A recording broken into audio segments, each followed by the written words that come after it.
Hemos enviado más naves espaciales para estudiar el entorno de Marte que el de cualquier otro planeta. No tenemos evidencia de que exista vida en el planeta rojo, o de que alguna vez haya existido, pero eso no impidió que algunas personas se hicieran preguntas, principalmente debido a las imágenes que los astromóviles Perseverance y Curiosity de la NASA han tomado de la superficie de Marte. Siéntete libre de buscarlas en Internet. Son gratuitas. Con el tiempo, han aparecido algunas formas extrañas aquí y allá en estas imágenes, lo que hace que algunos crean que ya hay algún tipo de criatura viviendo allí. En 2008, uno de los astromóviles tomó una fotografía de una roca que se parecía mucho a una figura femenina. Otras fotos parecían mostrar figuras con forma de animales, utensilios u otros objetos similares a cosas de la Tierra. Una vez más, hay poca o ninguna prueba de esta teoría, ya que las rocas pueden tener todo tipo de formas y tamaños. Pero al mirarlas, uno no puede evitar que la mente vuele. Gran parte de la comunidad científica ve a Marte como un mejor lugar para un asentamiento a largo plazo, a pesar de que nuestra Luna está más cerca. En primer lugar, porque se cree que efectivamente hay agua en Marte, solo que está atrapada en lagos subterráneos congelados. El suelo no parece ser rico en nutrientes y puede tener químicos dañinos. Por otro lado, en el planeta rojo, la atracción gravitacional es de solo el 38% de la Tierra, por lo que es fácil transportar objetos pesados. En nuestra Luna, en comparación, la fuerza gravitacional representa solo un 16% de la terrestre. Ya hay gente estudiando cómo podríamos vivir en Marte, aquí mismo en nuestro planeta, dado que ciertas regiones de la Tierra tienen condiciones similares a las de Marte. La isla de Devon, por ejemplo, es la isla deshabitada más grande de nuestro planeta, ubicada en el archipiélago ártico canadiense. Es fácil ver por qué nadie quiere vivir allí. El suelo permanece congelado todo el año. La parte oriental de la isla está siempre cubierta por una gruesa capa de hielo. Los veranos duran menos de 50 días y no son tan cálidos. No pueden crecer muchas plantas en este sitio, por lo que ningún animal puede adaptarse, prosperar y multiplicarse. El proyecto Hot on Mars comenzó en 1997 para ofrecerles a los astronautas oportunidades de estudio únicas. Aquí hay pocas opciones en términos de logística y transporte, y comunicarse con personas que viven fuera de la isla también es un poco más difícil, debido a la temperatura y el suelo estéril. Piénsalo, si podemos encontrar soluciones para vivir aquí, también podríamos hacerlo en Marte. Independientemente de nuestro entrenamiento en la Tierra, las condiciones en Marte son totalmente inhóspitas. Eso se debe a que hace mucho frío. En promedio, la temperatura es de 63 grados bajo cero. Incluso durante el verano, nunca hace más de 30 grados. Y para colmo, la atmósfera del planeta está compuesta por un 95% de dióxido de carbono, por lo que no hay manera de respirar allí sin aparatos especiales. Marte también carece de un campo magnético en su superficie, por lo que es golpeado por la radiación solar. Debido a las variaciones de temperatura, a menudo experimenta poderosas tormentas de polvo, que pueden rodear todo el planeta. Estas tormentas no son destructivas, pero el polvo puede obstruir los aparatos electrónicos y hacer que los instrumentos que funcionan con energía solar sean inestables. Ahora sabemos que la vida tal como la conocemos es imposible en Marte, pero ¿alguna vez existió? Esta es una pregunta sobre la que los científicos han debatido durante mucho tiempo, ya que las investigaciones de la NASA han determinado que algunas partes de Marte fueron habitables en algún momento. No sabemos por cuánto tiempo o hace cuánto, y que haya sido posible la vida allí no significa que realmente haya existido. Otras fotos recientes de Marte mostraron una puesta de sol nublada. ¿Significa que también llueve en el planeta rojo? Bueno, en realidad no. Para empezar, en nuestro planeta las nubes son vapores de agua, y una vez que empieza a llover, el agua llega a la superficie de nuestro planeta en forma líquida. Este proceso no es igual en Marte. Sorprendentemente hay más agua en las nubes de Marte, pero en estado sólido. Forma una fina niebla helada. Combinada con la delgada atmósfera y las bajas temperaturas, hace imposible que las nubes caigan a la superficie. Los atardeceres también son diferentes aquí. Según los especialistas de la NASA, hay un polvo fino que hace que el azul de la parte del cielo donde se pone el sol sea mucho más visible, por lo que las puestas de sol tienen un tinte más azulado. Al igual que la Tierra, Marte también está inclinado sobre su eje, lo que significa que tiene estaciones. Debido a que el hemisferio sur está alejado del Sol cuando Marte está más alejado de él, los inviernos son mucho más fríos y los veranos más calurosos. Los calendarios también funcionan de manera diferente en Marte. Un año aquí dura alrededor de 1,88 años terrestres. Un día tiene un poco más de 24 horas. Si alguna vez nos mudáramos a Marte, igual tendríamos que comunicarnos con nuestra Tierra. Sería un poco difícil hacerlo, ya que un mensaje tardaría unos 15 minutos en llegar a su destino. No es tan malo teniendo en cuenta la distancia, pero las videollamadas serían un poco molestas. Por más difícil que sea por ahora vivir allí, hay muchas cosas para tener en cuenta. Algunos científicos creen que si colonizáramos Marte por completo, varios lugares pronto serían declarados parques nacionales, como la zona que rodea al Monte Olimpo, que es el volcán más grande conocido del Sistema Solar, con una extensión de más de 25 kilómetros. El Valles Marineris sería otro lugar genial.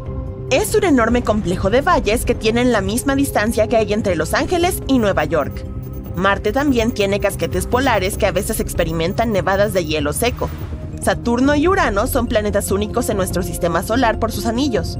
Puede que Marte carezca de ellos ahora, pero podría tenerlos en el futuro. No te emociones demasiado, se estima que podría tardar decenas de millones de años.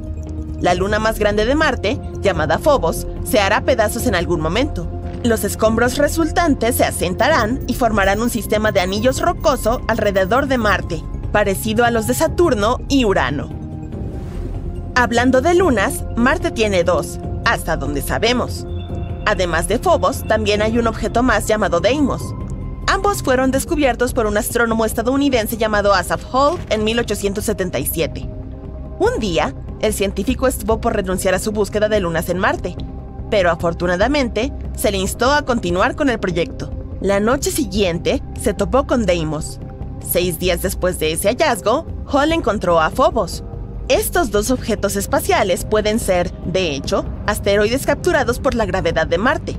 Otra teoría sugiere que se formaron en órbita alrededor de Marte aproximadamente al mismo tiempo que se creó el planeta. El hecho de que Marte tenga una gravedad realmente débil también puede ser la razón de este fascinante suceso. Marte fue golpeado por grandes asteroides hace muchos años, al igual que nuestro planeta. Muchos de esos escombros regresaron a la superficie, pero algunos fueron expulsados al espacio, ya que la gravedad de Marte no era lo suficientemente fuerte como para atraerlos. Tuvieron un gran viaje, y algunos de ellos incluso terminaron en la Tierra. Estas piezas de Marte también nos han ayudado a comprender las características únicas del planeta. Hemos estado enviando robots al planeta rojo con bastante éxito en las últimas décadas, pero aún sigue siendo bastante difícil imaginar que la humanidad pueda aterrizar en Marte. Incluso considerando la tecnología de cohetes actual, el viaje nos llevaría 6 meses, y ese es un escenario optimista, contando con que todo salga bien a bordo. Después del aterrizaje, los humanos estarán expuestos a la radiación del espacio profundo y a la microgravedad. Ambas cosas tendrían efectos graves en el cuerpo humano, y aún tenemos que descubrir cómo contrarrestarlos. Es por eso que continuamente se realizan investigaciones en la Estación Espacial Internacional sobre los efectos a largo plazo de la microgravedad. Colonizar otros planetas sería una aventura cósmica extraordinaria. Es un reto que ha cautivado la imaginación de los humanos durante siglos y que siempre hemos soñado con llevar a cabo. Uno de los candidatos para este papel es Marte, y no es de extrañar. Marte es un planeta rocoso que se parece a la Tierra en muchos aspectos, e incluso hay indicios de que existe agua en su superficie, lo cual lo convierte en un candidato ideal para la colonización humana. Muchos científicos están trabajando para enviar seres humanos a Marte y establecer allí un asentamiento permanente. Pero, ¿existen otros candidatos? Hay muchos planetas y lunas en nuestro sistema solar, así que, ¿por qué no colonizar algo más? Por ejemplo, Ceres. Ceres es un tesoro cósmico.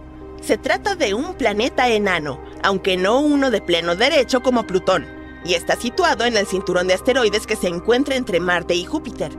Este planeta enano es el más cercano al Sol y es adorablemente diminuto. Todo el planeta tiene aproximadamente el mismo tamaño que el estado de Texas. Pero, ¿por qué deberíamos elegirlo? porque Ceres podría ser una rica fuente de valiosos recursos. Su superficie está cubierta de cráteres y otros accidentes geológicos, y los científicos creen que por debajo tal vez haya una gruesa capa de hielo, lo que significa que en las profundidades podría haber un océano de agua líquida. Si esto es cierto, Ceres podría ser un valioso recurso para futuras misiones espaciales, por ejemplo, como un reservorio de agua para la exploración humana del sistema solar. Entonces, ¿podemos colonizarlo? Y si es así, ¿cómo lo hacemos? En realidad, muchos científicos y entusiastas del espacio han propuesto esta idea. Para colonizar Ceres tendríamos que utilizar los mismos métodos empleados para establecer colonias en la Luna, Mercurio y en las lunas de Júpiter y Saturno. No te preocupes, no es tan difícil. Solo tenemos que adaptarnos a una atmósfera muy fina, a temperaturas y presiones extremas y todas esas cosas desagradables.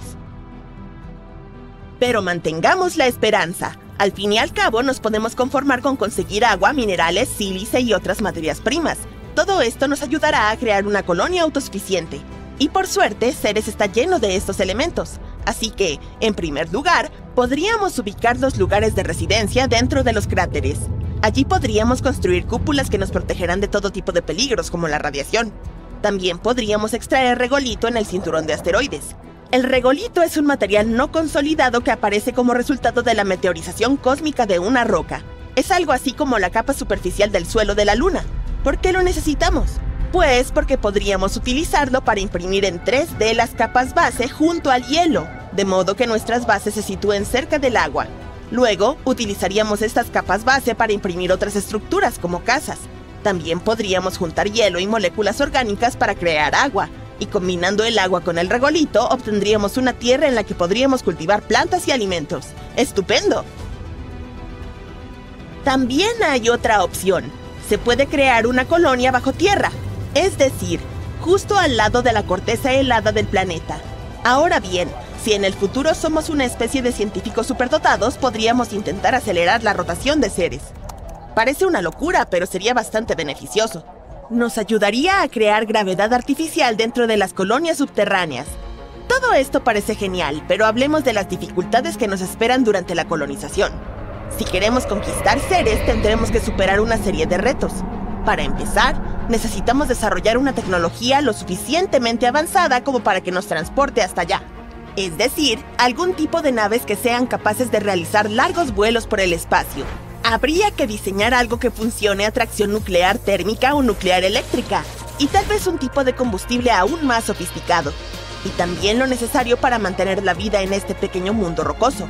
Es decir, herramientas para extraer y utilizar sus recursos naturales. Además, al no haber atmósfera en Ceres, tendríamos que llevar trajes espaciales y vivir en hábitats presurizados. Y esto es solo el principio. Sobrevivir en ese nuevo mundo tampoco será una tarea fácil. Por ejemplo, ¿qué se puede hacer con unas temperaturas tan bajas? ¿O con la radiación? ¿Y con la gravedad increíblemente débil? Este último es sin duda uno de los mayores problemas. La gravedad de Ceres es solo el 3% de la de la Tierra. No te gustaría volar por accidente al espacio exterior mientras estás jugando al fútbol, ¿verdad? Pero el hecho de que cualquier salto podría enviarte a un viaje sin fin no es el único inconveniente. Aunque te quedes en la superficie del planeta, experimentarás los mismos síntomas y problemas que los astronautas que pasan el tiempo en la Estación Espacial Internacional. Por ejemplo, pérdida de masa muscular, disminución de la densidad ósea, deterioro de la visión, problemas con el sistema cardiovascular. Vaya, ¿quién iba a pensar que la gravedad era tan importante? Por lo tanto, si quisiéramos sobrevivir en Ceres, necesitaríamos llevar a unos cuantos médicos o algún tipo de gravedad artificial. Por no mencionar que la baja gravedad hará que la producción y el trabajo avancen más lento. Y, por supuesto, no podemos ir a ninguna parte sin hablar de dinero. Llevar gente a Ceres será un gasto enorme, si tenemos en cuenta todo lo anterior.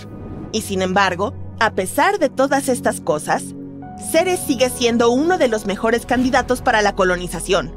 Por ejemplo, contiene mucho metano y amoníaco, que podrían usarse como combustible o como gas nitrogenado. O tal vez solo utilicemos Ceres como fuente de minerales útiles para colonizar Marte y Venus. Pero la baja gravedad también tiene sus ventajas. Sería muy fácil lanzar naves espaciales desde allí. Gastaremos mucho menos combustible, lo que significa que el transporte desde Ceres hacia otros planetas sería mucho más barato. Así que, aunque no se convierta en nuestra residencia permanente, podría ser un buen centro de transporte. Algo así como un puerto espacial o una base para extraer todo tipo de recursos del cinturón de asteroides y luego transportarlos de vuelta a Marte o a la Tierra. Y también puede convertirse en una estación de reabastecimiento para las naves que continúan su viaje por el sistema solar. Suena genial y muy de ciencia ficción, ¿verdad? Pero parece que cualquier intento de crear una base permanente en el cinturón de asteroides tendrá que esperar.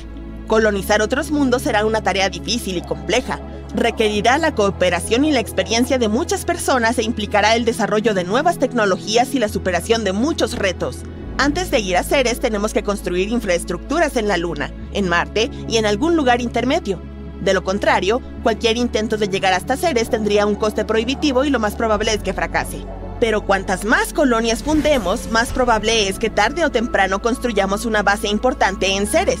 No solo abriría el cinturón de asteroides a la explotación económica, sino que también serviría de trampolín hacia el sistema solar exterior, lo que significa que podríamos colonizar las lunas de Júpiter y más allá. En otras palabras, la colonización de Ceres nos traería enormes beneficios. Además de que nos permitiría explorar y comprender este fascinante mundo, también nos proporcionaría valiosos recursos para seguir colonizando el sistema solar. La vida en Ceres sería probablemente difícil, pero emocionante, ya que los humanos estarían estableciendo un nuevo hogar e investigando los misterios del universo. Imagínate todos los nuevos restaurantes y tiendas temáticas que podríamos tener. Bienvenidos a Ceres Smart, donde todo es de otro mundo. Así que si te gustan las búsquedas de tesoros cósmicos, Ceres es sin duda un destino rico y gratificante. Eso sí, asegúrate de llevar unas pesas en los pies para quedarte en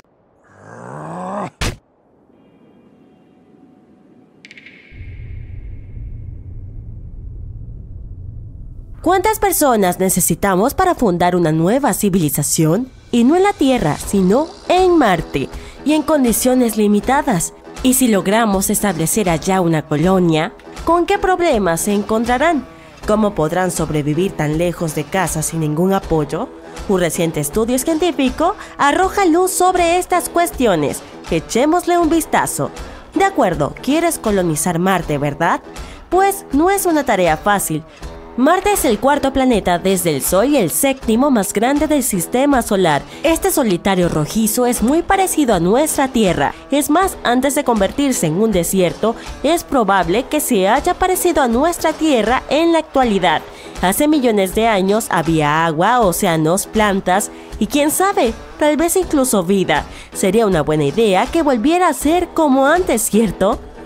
No es de extrañar que llevemos mucho tiempo hablando de colonizar este planeta. Ahora, SpaceX afirma que su proyecto de nave interplanetaria podría llevar 100 personas a Marte. El propietario de la empresa, el multimillonario Elon Musk, habló de formar una flota que podría proporcionar un flujo constante de recursos a Marte. Pero ¿hasta qué punto son realistas estos proyectos? A decir verdad, no mucho. Antes de enviar gente a Marte, tenemos que resolver una serie de problemas. Por ejemplo, la increíble exposición a la radiación, el suelo tóxico, la poca gravedad, las bajas temperaturas y todo tipo de cosas desagradables. Y esto es solo el principio. Harán falta al menos un par de décadas para crear un vehículo que pueda aterrizar con éxito en Marte y regresar. Pero hagamos un experimento mental e imaginemos que finalmente decidimos colonizar Marte. ¿Cómo sería? Recientemente unos científicos han publicado un nuevo estudio sobre este tema, cuyo título es ¿Cuál es el número mínimo de colonos para sobrevivir en otro planeta? El autor es Jean-Marc Salotti, un profesor del Instituto Politécnico Nacional de Burdeos, Francia. Su artículo se publicó en la revista Scientific Reports. Como habrás adivinado, en el estudio se discute cómo podríamos colonizar otro planeta, cuántos recursos necesitamos, cómo debería vivir una primera colonia, qué tipo de trabajo deberían hacer y cuánto tiempo les llevaría establecerse, y por supuesto, exactamente cuántas personas necesitamos para todo esto. Intentemos responder estos interrogantes. Ahora imaginemos que nos hemos trasladado a un futuro maravilloso. Bueno, en realidad no, un futuro terrible. En su estudio, Salotti sugirió que la vida en la Tierra estaba amenazada por algún acontecimiento catastrófico. Así que la única forma que tendría la humanidad de sobrevivir sería ir a Marte o a algún otro planeta. En este hipotético escenario, por desgracia, la entrega de suministros desde la Tierra hasta la colonia se interrumpe o incluso desaparece. Entonces la colonia tiene que mantenerse de alguna manera. Bueno, aquí es donde ya tropezamos con serios problemas. Por ejemplo, no estamos seguros de cuánto cooperarán entre sí los habitantes. ¿Se comunicarán como seres humanos normales? ¿Compartirán su tiempo y sus recursos como deberían? Los humanos suelen arruinarse la vida a sí mismos bastante seguido. Hasta me atrevo a apostar a que fue culpa suya que hayan tenido que huir a Marte. Pero supongamos que ese tema está solucionado. ¿Qué hay de las cuestiones organizativas? ¿De qué equipamiento disponemos? ¿Qué utilizaremos para extraer recursos? ¿Qué habilidades necesitaríamos? ¿Sabes qué? ¿A quién le importa? En nuestro caso, estas cosas no interesan. Lo único que sabemos es que la colonia no dispone de muchos recursos ni de equipos iniciales y que todo lo relacionado con los humanos es bastante impredecible. Así que las posibilidades de sobrevivir son bastante bajas, pero de alguna manera hay que lograrlo. Salotti describe dos elementos que tendrán un gran impacto en nuestra supervivencia. Se trata esencialmente de dos variables de una ecuación matemática. La primera es la disponibilidad de recursos locales, básicamente agua, oxígeno y todo tipo de elementos químicos útiles. Estos recursos deben poder extraerse de algún modo y ser fáciles de utilizar. Afortunadamente no partimos de cero, ya sabemos mucho sobre Marte.